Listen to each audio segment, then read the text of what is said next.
बिस्मिल्लाहिर्रहमानिर्रहीम अस्सलामु अलैकुम वरहमतुल्लाहि वबरकातुहू। नाज़रीन, हल्क बगलोल खुल के सामने आ गया है। सबसे पहले आपको ये ट्वीट दिखाता हूँ जो चौधरी शुजात के ट्विटर अकाउंट से की गई है और फिर उसको डिलीट कर दिया गया है।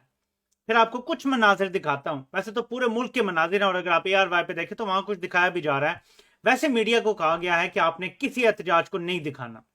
तो मेरा ख्याल है कि ARY के अलावा शायद ही कोई चैनल दिखा रहा हो, लेकिन मना किया गया है। और अब दफा 144 लगाने पर भी गौर किया जा रहा है, क्योंकि हैंडलर्स ने यह फैसला किया है कि किसी सूरत हमने इंसान का बच्चा नहीं बनना जब तक हमें जूते और छितर नहीं पड़ेंगे।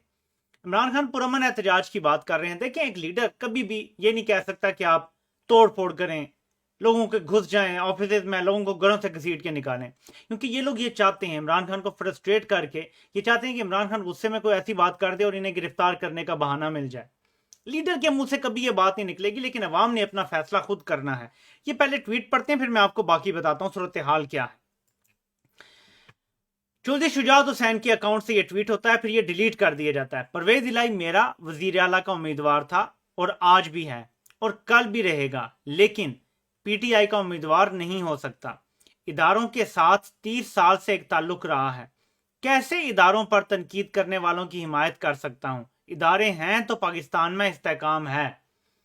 तो बुनियादी तौर पे चौधरी शुजात ने यह बात खुल के कर दी है कि मैंने इदारों की वजह से यह सारा काम किया है। खुल के मुद्दा सामने आ गया है।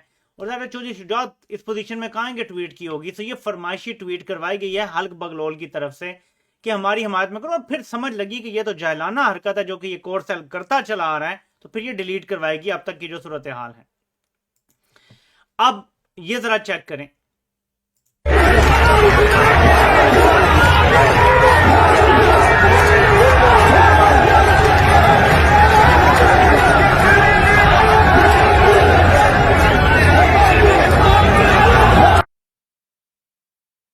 ये नाजरीन, सिर्फ मैंने आपको 5-6 शहरों का एक वो इकट्ठा हो गया था तो मैंने आपको दिखा दिया है। इस टाइम पूरे मुल्क में छोटे छोटे शहरों में भी लोग निकल आए। पेशावर में पता है कहां एहतजाज हो रहा है? कोर कमांडर हाउस के बाहर। और हमेशा आपको पता है कि तब्दीली पेशावर से शुरू हुई है। तहरीक इंसाफ ने भी 2013 में पहली हुकूमत जो है ना KP में ही बनाई थी। ये बहुत वार्निंग है, बड़ा इशारा है समझने वालों के लिए। और एक और चीज आपको बता दूं, आज मुराद सईद ने F9 पार्क के बाहर खिताब करते हुए लोगों से इशारतन वो बात कर दी है 9 अप्रैल की रात को जो हुआ था। उन्होंने कहा कि उस रात प्रिजन वैन्स आई थी और सूट में कुछ लोग आए थे। सूट में कुछ लोग आए थे। वो BBC वाली स्टोरी जो है ना, आहिस्ता आहिस्ता आहिस्ता आहिस्ता अनर्थ होती चली जाएगी। आज फिर मुराद सईद ने कहा है कि आपके और इमरान खान के, आपके और अवाम के दरमियान एक पर्दा है, वो इमरान खान है, वो रहने दें पर्दा, उस पर्दे को कायम रहने दें। लेकिन कोर सेल, क्योंकि ये बुट होते हैं, बेसिकली बुट दिमाग होता है इनका, इनको नहीं समझ आती। इनको जो टारगेट और गोल दे दिया जाता है ना, इन्होंने वो अचीव करना होता है। कोलेटरल डैमेज जितना भी हो जाए इन्हें कोई परवाह नहीं होती। मुल्क को आग में धकेल दिया जाए, मीशत तबाह कर दी जाए, जो मर्जी हो जाए, जो टारगेट है ना, सिंगल फोकस होता है इनका। ये ज्यादा दूर नहीं देखते। अगर इनको कहा जाए ना कि ये चोटी हमने फतह करनी है, उस दौरान जो मर्जी हो जाए, बाकी बस ये उस तरफ देखेंगे कि ये फतह करनी है। तो अभी सूरत हाल ये है कि इमरान खान को सियासत से निकालना है, बाहर रखना है, वापस नहीं आने देना। ये सिंगल टारगेट है और इस पर लगे हुए हैं सारे। तो नाजरीन, ये जरा चेक करें। ये जी सुप्रीम कोर्ट की उधर रजिस्ट्री में ये देखें, ये खुला है लाहौर रजिस्ट्री में। और ये एप्लीकेशन जो है वो दी गई है, दरख्वास्त, पटिशन कह लें या जो भी, और ये सबमिट करवा दी गई है। अब देखते हैं कि, मुझे लेटेस्ट तो नहीं पता, मेरी अभी ग्राउंड पे किससे अभी रब्ता नहीं हो रहा, कि कब लगेगी ये सुबह होगा, क्या होगा, क्या आवाम का प्रेशर इतना बिल्ड हो जाएगा कि रात को ही सुनने पे मजबूर हो जाएंगे। लेकिन मैं आपको एक बात बता दूं, अभी प्रेशर है तो इन्हें खोलना पड़ा है और ये लेनी पड़ी है दरख्वास्त रात के टाइम, इस पहर।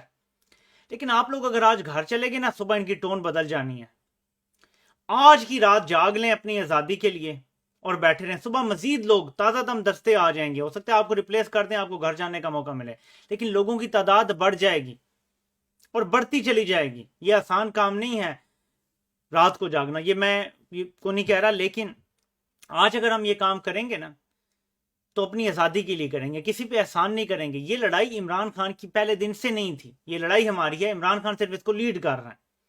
इमरान खान के लिए ये लड़ाई नहीं है और आप इमरान खान के लिए बाहर ना निकलें, अपने मकसद के लिए कि हमने अपने वोट की भी हिफाजत करनी है, अपने हकूक की और आज़ादी के लिए कि ये आपको गुलाम बना चुके हैं। यानी 186 वोट वाला हार जाता है और 179 वाला जीत जाता है, जबकि आइन और कानून बिल्कुल उसके मुख्तलिफ खड़ा हुआ है। जो उन्होंने फैसला दिया है, आइन की धज्जियां उड़ा दी हैं। क्यों जी? कोर सेल ने क्योंकि फैसला कर दिया है तो हमने यही करना है। अब जी वो इनका जो वजीर कानून है, ये यहां से शुरू हुआ था, ये पहला मैंने पिक्चर रिसीव किया था एहतजाज का। जी उनका जो अटॉर्नी जनरल है वो जा रहा है लंदन नवाज शरीफ से मुलाकात करने। कहा यह जा रहा है कि ये जो इन्होंने शब खून मारा है पंजाब में, ये इस्टेब्लिशमेंट के साथ अपनी डील फाइनल करने के लिए, क्योंकि नवाज शरीफ की जो डील हुई थी वो ये हुई थी कि नवाज शरीफ के सारे केसेस खत्म हो जाएंगे। अभी तक खत्म क्यों नहीं हो रहे? हालांकि नायब कवानीन तो हो गए हैं तब्दील, नवाज शरीफ को तो आना चाहिए, कोई रुकावट नहीं है उसको। वो आए अपना अदालत में दाखिल कराया तो मेरे ख्याल में उसके केसेस खत्म हो जाएंगे क्योंकि वो कानूनी तब्दील हो गया है।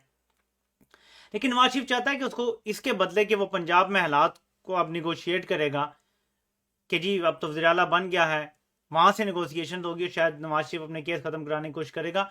लेकिन मेरा नहीं ख्याल कि इससे कोई फर्क पड़ेगा। असल हमें यह पता चलेगा कि सुप्रीम कोर्ट कहां खड़ी है, क्या आइन और कानून का तहफ़्फ़ुज़ होगा या ये सब ही नंगे होके खड़े हो जाएंगे हमारे सामने। देखिए एक वक्त आएगा कि अवाम को फैसला करना पड़ेगा। क्या इमरान खान तो नहीं आपको निकल के कहेगा ना कि आप तुम ये काम करो। एक वक्त आएगा जब अवाम को कहना पड़ेगा इनाफ इज इनाफ। देखिए श्रीलंका की अवाम ने गैरत खा ली ना, मैं आपको बता रहा हूं श्रीलंका एक तरक्की याफ्ता मुल्क बनेगा। एजुकेशन वहां पहले ही ज्यादा है, 92% है उनका लेवल, और हमारा क्या है शरह ख्वानदगी 50-55%। तो हमसे तकरीबन दुगनी है उनकी शरह ख्वानदगी। फिर भी उन लोगों ने एहतजाज का रास्ता चुन के अपना हक लिया है। अब देखिएगा आप श्रीलंका कैसे तरक्की करता है। जब अवाम अपना हक ले लेते हैं तो ऐसे ही होता है। एक दफा अवाम ने डराना होता है हुकूमतों को, वहां पे अब करप्शन करना भी मुश्किल हो जाएगा, खानदानी जारादारी भी कायम रखना मुश्किल हो जाएगा। श्रीलंका आगे बढ़ेगा, आप देख लीजिएगा। बांग्लादेश भी ऐसे ही आगे बढ़ा है, उसने लिटाया गलत लोगों को, अपना फैसला उन्होंने किया। आज बांग्लादेश देख लें, उनकी जो सिर्फ डॉलर रिजर्व है ना वो देख लें, और पाकिस्तान की सूरत हाल देख लें, उनकी एक्सपोर्ट देख लें, पाकिस्तान की देख लें, दुनिया में उनकी स्टैंडिंग देख लें, हमारी देख लें। एटम बम हमने बना लिया और अमीर हमसे ज्यादा वो हो गए, खुशहाल वो हो गए, खित्ते का सबसे तेजी से तरक्की करने वाला मुल्क वो बन गए। तो सूरत हाल देख लें, हमें झूठी कहानियों में डाली रखा, हम घास खा लेंगे पर एटम बम बनाएंगे। वो तब से कौम अब तक एटम बम की हिफाजत करने लगी हुई और घास ही खा रही है, बाकी सब अयाशी कर रहे हैं, ताकतवर लोग अयाशी कर रहे हैं, वो सियासतदान हो, वो जज हो, वो ब्यूरोक्रेट हो, वो वर्दी वाले, सब ही अयाशी कर रहे हैं, अवाम घास खा रही है अभी तक। तो ये कब तक चलेगा? आखिर तो अवाम को कभी जागना पड़ेगा। तो वो वक्त अब आ गया है। अगर हम बगैर अपना हक लिए ऐसे ही बैठ जाएंगे, ये आपको आपका हक नहीं देंगे शराफत से। आज की रात बाहर बैठना पड़ेगा, और यही इमरान खान ने भी कहा कि जब तक दरख्वास्त नहीं लगती, अब जाहिर है वो जमा तो करवा दिया गया है, लेकिन जाहिर है कि कोई जैसे 12 बजे अदालतें खुली थी 9 अप्रैल को, ऐसी कौन सी क़यामत आ गई थी? कोई जुर्म नहीं हुआ था। अब तो ये हो गया है फैसला, अब तो ये फैसला हो गया। उस दिन तो इतवार को अदालतें खुल गई थी 3 अप्रैल को, फिर उसके बाद 9 को रात को अदालतें खुल गई थी 12 बजे, और लाहौर में चीफ जस्टिस मौजूद हैं। मजे की बात है, जहां सारा शब खून मारा गया, चीफ जस्टिस लाहौर ही में मौजूद हैं। उनका काम था जैसे ये फैसला आया था फौरन भागते जाते और सुप्रीम कोर्ट की जो लाहौर रजिस्ट्री ऑफिस है वहां बैठते, जाके खोलते और कहते इधर आओ, लेकर आओ पिटीशन। ये तो समोटो का केस बनता था, इधर तो कोई पिटीशन दाखिल करने की जरूरत ही नहीं होनी थी। सिंपल केस है कि आर्टिकल 63A कहता है कि पार्लिमानी पार्टी का जो भी फैसला होगा उसके खिलाफ आप जाते हैं तो डिफेक्शन क्लॉज लगेगी। पार्लिमानी पार्टी के 10 के 10 लोगों ने फैसला किया कि परवेज इलाही को वोट देंगे। इसमें कहां से आ गया कि चौधरी शुजात एक बाहर से बैठा हुआ बंदा कहेगा नहीं? कोई कानून नहीं, कोई आइन नहीं इसके हक में खड़ा होता। और मैं आपको दिखाने की कोशिश करता हूं, अगर मेरे पास ये हो। ये है नाजरीन वो सुप्रीम कोर्ट के फैसले का जिसका हवाला दिया आज स्पीकर ने। ये जो येलो हुआ है ना, ये जरा आप पढ़ें। The basic object of article 63A of the constitution is to ensure that a member of the parliament should not vote contrary to any direction issued by the parliamentary party। यानी वो लोग जो पार्लियामेंट के अंदर मौजूद हैं वो जो फैसला करेंगे वो असल फैसला होगा, उसके खिलाफ आप वोट नहीं कर सकते। लेकिन ये कहा जा रहा है जी कि क्योंकि वो सरबराह हैं तो उन्होंने फैसला दे, यानी इतनी खिलाफ आइन ये हरकत की गई है कि सलमान अकरम राजा, मैं बार बार मिसाल दे रहा हूं, सलमान अकरम राजा शरीफ खानदान के वकील पनामा केस के दौरान रहे हैं, वो कह रहे हैं ये गलत फैसला है। वो कह रहे हैं ये आइन इसके मुखालिफ है और सुप्रीम कोर्ट के कई फैसले हैं जो इसके मुखालिफ हैं। सिंपल काम था, मुल्क को टर्मोइल में डालने के बजाय चीफ जस्टिस साहब उठते, अदालत खोलते, आधे घंटे या घंटे के अंदर इसका फैसला हो सकता था। ये कोई ऐसी चीज तो है नहीं, अभी सुप्रीम कोर्ट ने इंटरप्रेट कर दिया है, अब कोई नया कुछ नहीं करना, फैसला देखना है। 2 पेपर हैं, हिदायत दी थी जी, पार्लिमानी पार्टी ने दी थी। क्या हिदायत दी थी? ये दी थी जी कि परवेज इलाही को वोट देना है, दी थी, ठीक है जी। आर्टिकल 63 की इंटरप्रिटेशन हमने क्या किया वो दोबारा पढ़ लें, एक पेज, 1-2 पेजों का, और मसला घंटे का काम था टोटल। किसी को सुनने की एक्स्ट्रा जरूरत भी नहीं थी, क्योंकि हर चीज का पेपर वर्क मौजूद है। इधर हिदायत क्या है, इधर क्या है, सुप्रीम कोर्ट का फैसला क्या है, आर्टिकल 63 है क्या है। लेकिन उसके बावजूद देख लें हम क्या ड्रामा चल रहा है पाकिस्तान के साथ, और पूरी कौम को जो है वो उल्लू बनाया हुआ है, जैसे ये सारे जो है वो घास खाते हैं, हमें घास खाने पे लगाया हुआ है। ये बड़ी अजीब बात है, यानी हमें तरानों पे लगाया हुआ है, घास खाने पे लगाया हुआ है। हुबुल वतनी के हमें चूरन के पीछे भेजा गया। वो एक 3-4 साल तो हमें 5th जनरेशन वॉरियर बनाई रखा कि जी हम इंडिया से लड़ रहे हैं 5th जनरेशन वॉर। वो कोई वॉर ही नहीं थी। अब देखें कोई 5th जनरेशन वॉर नहीं, कोई मुकाबला नहीं हो रहा। अब इंडिया के प्रोपेगेंडे की कोई बात नहीं हो रही, कोई कुछ बात ही नहीं कर रखे। इंडिया ने छोड़ दिया पाकिस्तान के ऊपर हमले करना। ये सब डिस्ट्रक्शन थी यूथ के लिए। अब सारी वो 5th जनरेशन वॉर की टैक्टिक्स जो है वो यूथ ही के खिलाफ इस्तेमाल हो रही हैं। तो आखिर तो कौम को जागना पड़ेगा। पिशावर में जहां एहतजाज हो रहा है, इनको डरना चाहिए कि पिंडी में भी जो फिलहाल बुराई का मरकज बना हुआ है, हमेशा नहीं मैं कहता, और आइंदा भी उम्मीद है कि बेहतरी आ जाएगी, लेकिन जो इस टाइम बुराई का मरकज बना हुआ है वहां अगर लोग पहुंच गए एहतजाज करने के लिए, क्योंकि पिंडी में इस टाइम लोग सड़कों पर हैं, इस्लामाबाद में लोग सड़कों पर हैं, मैंने विजुअल्स देखे हैं, बहुत सारे मेरे अपने पहुंचे हुए हैं, मैंने ये सारे विजुअल्स देखे हैं, डायरेक्ट मुझे वीडियोस मिल रही हैं लाइव। लोग गुस्से में हैं बहुत ज्यादा। जो F9 पार्क इन्होंने बंद किया, वहां बाहर खड़े हुए लोग पता क्या कह रहे हैं कि डी चौक चलो। लोग डी चौक जाने के लिए तैयार हैं आज के आज ही। वहां चले गए तो फिर बात कहां से कहां जाएगी? फिर वहां पहुंचने के बाद आगे लोगों ने जाने का फैसला कर लिया, फिर क्या करेंगे आप? रेंजर्स बुला लेंगे, मारेंगे, लाशें गिराएंगे, क्या करेंगे? आपने इस मुल्क का क्या करना है? तो नाज़रीन, ये जो स्टोरियां हमें बांग्लादेश के हवाले से सुनाई गई थी, जो बलोचिस्तान के हवाले से बातें हैं, हम सबको रीथिंक करने की जरूरत है। अपनी हिस्ट्री को न्यूट्रल होके, एक्चुअली न्यूट्रल होके हमें देखने की जरूरत है और पढ़ने की जरूरत है। और हमें देखना पड़ेगा कि कौन गलत था और किसने क्या क्या गलतियां की थी और किस वजह से पाकिस्तान टूटा था, क्योंकि बहुत सारी गलतियां दोहराई जा रही हैं। Lieutenant general retired Tariq Khan साहब ने, उन्होंने भी इसी किस्म का ट्वीट किया था कि 71 में पॉपुलर वोट जो था, जो पॉपुलर वोट जिस तरफ था, जहां पे लोगों के जज्बात थे, उसको नजरअंदाज किया गया, वही गलतियां अब दोहराई जा रही हैं, ये उनका कहना है।